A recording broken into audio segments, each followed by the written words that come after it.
Hello class, this is part 2 of our video lecture on medieval Europe. So as we saw at the end of part 1, Charlemagne died in 814 CE, leaving his empire to his son Louis I, also known as Louis the Pious. Louis the Pious ended up handing down the empire to his 3 sons, Charlemagne's grandsons, who ended up dividing the empire 3 ways amongst themselves. Thus effectively bringing an end to the old Carolingian Empire. And so began a long period of political decentralization in which the unity Charlemagne had sought so long to establish was basically lost. What survived from Charlemagne's era was the Church, the Catholic Church, the single unifying cultural institution in Western Europe, as well as the basic system of feudalism that he helped to initiate. But feudalism changed too. In the context of the rapidly decentralizing political landscape of Western Europe, the nobles became more powerful and independent, while the authority of the king in most places was diminished. In some places, the king became really more like a first among equals with the noble class, and not always the most powerful nobleman either. It is also important to remember that in most of medieval Europe, the peasantry made up approximately 90% of society. Only the top 10% or so belonged to the aristocracy, and the so-called great lords, the barons, dukes, earls, counts, etc., the top of the aristocracy were at most 1%. The rest of the aristocratic class would have been composed of knights. And it's the knights who, in the popular imagination, as well as most popular literature from the era, have come to represent this system of feudalism and the culture of medieval Europe from which it sprang. So, who were the knights? Who were these people that we call the knights? Well, the knights were professional warriors who served as vassals to a lord. If you want a definition of what a knight was, that's probably the simplest and clearest one that's going to be available to you. They're professional warriors who served as vassals to a lord, meaning that they had sworn service to a particular baron, duke, earl, maybe even to the king himself, thereby agreeing to serve as their lord's personal household warriors in exchange for legal protections and privileges, and sometimes land and serfs to work the land in their own right. The knight's lord could be a higher-ranking nobleman, as I said, or possibly even the king himself. It all just kind of depended on the circumstances that the knight found himself in. A knight's conduct was supposed to be governed by something called the Code of Chivalry. The Code of Chivalry. So what was that? The Code of Chivalry. Well, Code of Chivalry was a complex set of written and unwritten rules that required a knight to behave in certain ways. So, for example, a knight was supposed to be loyal to his lord, regardless of who that might be. A knight was supposed to be willing to face physical danger, whether in combat or other circumstances, with courage and resolve. And lastly, a knight was supposed to treat women with respect and courtesy, all women, and to protect them from anyone who might wish to do them harm. By the way, all of the 3 elements in the Code of Chivalry, this last one, unfortunately, was the one that the knights were least consistent about actually observing.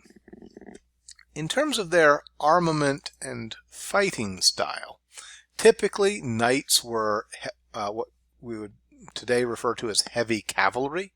They were armored warriors who fought on horseback. They also typically, as I said, wore some type of armor.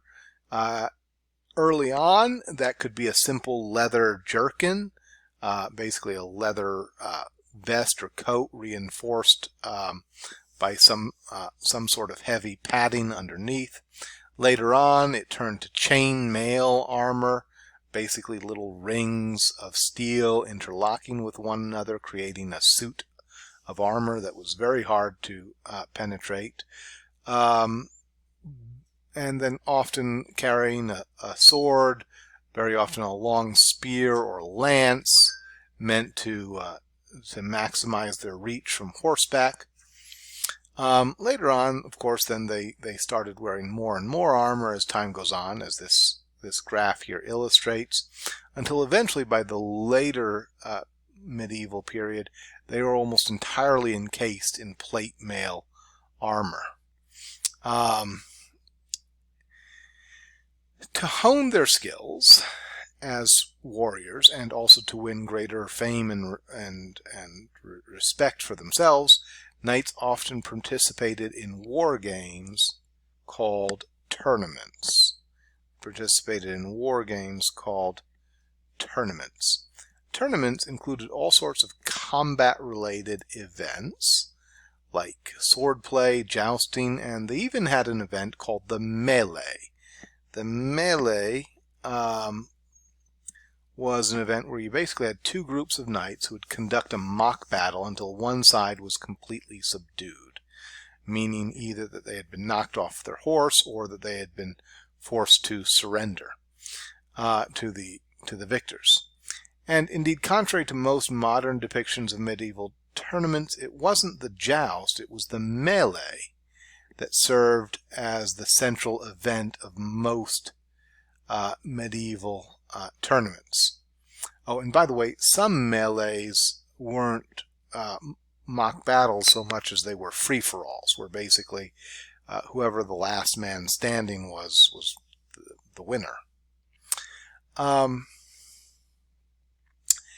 Throughout the medieval period, traveling entertainers, variously called jongleurs, minstrels, troubadours, minnesingers, etc.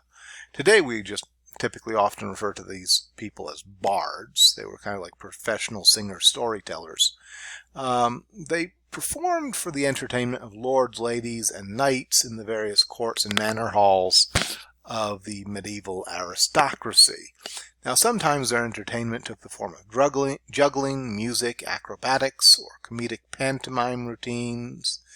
But also it often included the recitation of epic poems or stories, many of which were passed down through oral tradition for centuries before finally being written down.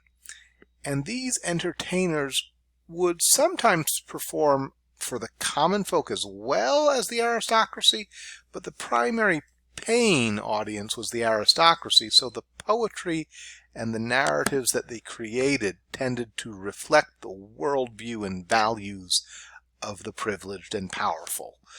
Not surprising. And eventually, some distinct literary genres emerged. One was the chanson de geste.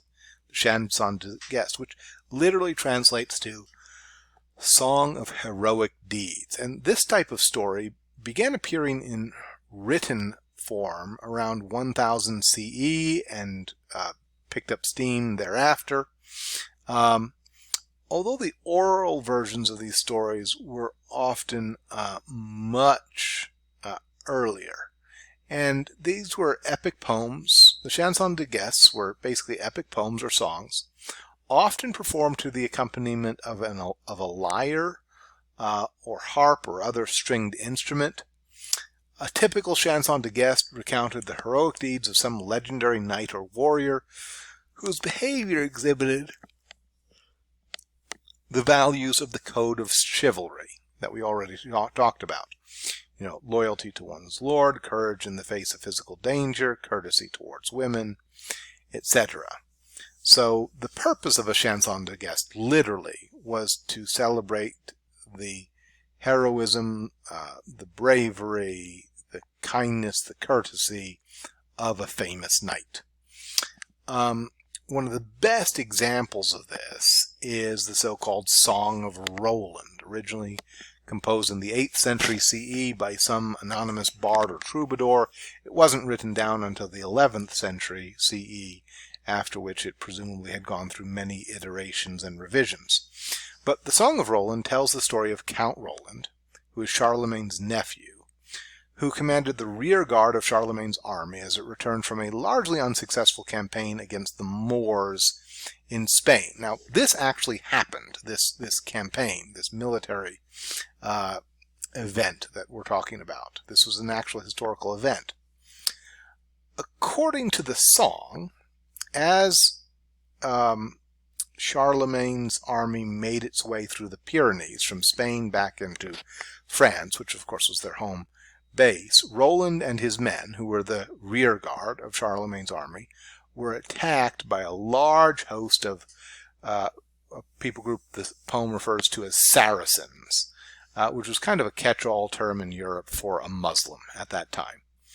And ultimately, Roland and all of his men die heroically fighting against overwhelming odds to try and hold off the horde of infidels. In fact, the song gets almost all of the facts wrong,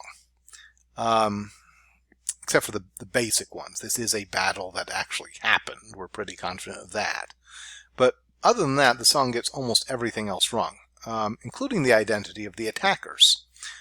Charlemagne's rear guard was ambushed as he and his army made their way across the Pyrenees into France, but they were ambushed not by a hostile party of Saracen marauders, but rather by a group of armed Basques. The Basques were a Christian people group living in and around the Pyrenees, who apparently didn't care for Charlemagne's men traipsing their way through their land. And perhaps most critically, Roland himself may not have even been alive at the time of the battle. Most experts, one other point I want to make about the Song of Roland before I move on, most experts date the first written version of the Song of Roland to around 1098 to about 1100 CE. In other words, during the First Crusade. So its composition, including the critical fact changes that were made, may have been part of an anti-Islamic propaganda campaign designed to drum up support for the crusade itself. Although exactly the motives behind this poem we can't obviously be entirely sure. Now, although most chansons de geste were serious compositions designed to celebrate the deeds of heroic warriors, some of them could be comedic or even satirical. A good example of this is Le Pèlerinage de Charlemagne, which literally translates to the pilgrimage of Charlemagne. And it is an epic poem that seems to poke fun at its own genre and at Charlemagne himself. The story begins with Charlemagne asking his wife if he is the most handsome king in the world. She replies no, because she has heard that the Byzantine Emperor Hugo is even more handsome. Outraged by his wife's, honesty, Charlemagne uses this as a pretext to launch a religious pilgrimage to go first to Jerusalem, where he and his men acquire various holy relics, and then eventually travel on to Constantinople, where Charlemagne confronts his rival, only to find, much to his dismay, that Hugo really is incredibly good-looking. Charlemagne and his companions then retire to their chamber for the night, where they unwind by getting drunk. Unknown to them, Hugo has hidden a spy in their room who overhears them making various drunken boasts. One of his companions, for example, claims that he can juggle apples while standing atop two galloping horses. Another claims that he can sleep with Hugo's daughter and achieve climax 100 times in a single night, and so on and so forth. The next morning, Hugo confronts Charlemagne and his men about these lies. Deeply ashamed, Charlemagne and his men retire to their chamber and pray to the relics from Jerusalem that they had brought with them to Constantinople.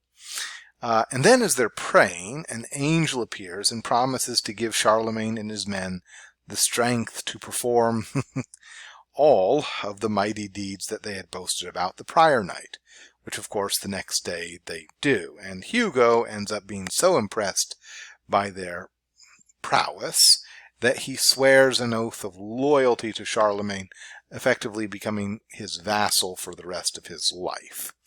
Now, obviously, this story, The Pilgrimage of Charlemagne, is intended to poke fun at knightly boasting, at the arrogance of the knightly or warrior class. So obviously it's not intended to be taken seriously, but it does have kind of the form of a chanson de geste, even if the tale that it tells isn't intended to be taken without a very large grain of salt. The next medieval literary genre was the so-called medieval romance. Now, this type of story began appearing in Western literature somewhat later than the chanson de geste, somewhere around 1200 CE. The typical medieval romance was a tale of love and adventure in which a valiant knight a tale of love and adventure in which a valiant knight tries to prove his love and devotion to a fair maiden by performing great feats of strength and or courage. The allure of these tales came from the fact that the romance in question was often a forbidden love, meaning one that could never be consummated physically without the lovers exposing themselves to great physical and or spiritual peril. So, for example, if the woman in question is already married to somebody else, that would expose her to great spiritual peril from the church, but it would also expose her to being potentially divorced or even more seriously punished for her adultery. Now, sometimes in these situations, the forbidden love remains unconsummated, with one or both of the lovers nobly choosing not to give in to their desires. But sometimes the lovers succumb to temptation and suffer the consequences of doing so. A good example of this type of story is Lancelot, composed by the 12th century French poet Chrétien de Troyes, which tells the story of a fictional knight named Lancelot who served the legendary King Arthur, a figure very loosely based on the 6th century Celtic chieftain. In this story, Lancelot, one of Arthur's bravest knights, is given the task of rescuing her from Melagant, a villainous knight and enemy to Arthur who has kidnapped her. After undergoing various trials, Lancelot manages to rescue Guinevere and slay Melagant, but in the process, Lancelot and Guinevere fall in love with one another and begin a torrid love affair that eventually dooms themselves and Arthur's kingdom along with them. In later adaptations of the story, including Sir Thomas Malory's Le Mort d'Arthur, or The Death of Arthur, their affair becomes the instigation for a civil war between King Arthur and Lancelot that ultimately brings down the realm. Now, the story of Lancelot and Guinevere is indicative of another idea that was latent within the culture of late medieval Europe, and that was the ideal of courtly love. Courtly love was something of a cultural phenomenon in the courts of European aristocracy, whereby a young knight or nobleman would woo a young woman by performing various deeds of valor, like winning a joust or a melee in a tournament. The knight would often ask for some sign of the lady's favor beforehand, like a scarf, a flower, or a handkerchief, and then would dedicate his triumph to her if he won. Now, sometimes these courtly love rituals would be part of an actual courtship, whereby the knight hoped to marry the object of his affections, the woman in question. But very often the woman in question would be unobtainable to him, meaning that she was either married to someone else or she came from some more prominent family that would never agree to a marriage to a lesser suitor. So the woman would be unobtainable to the knight, meaning that he could never legally hope to consummate his love with the woman that it was directed towards. But nevertheless, this type of behavior was considered to be socially acceptable, even praiseworthy among contemporary European nobility, because they had an interesting cultural belief that all love, even forbidden or unrequited love, was noble because essentially it purified the soul, kind of like a refining fire.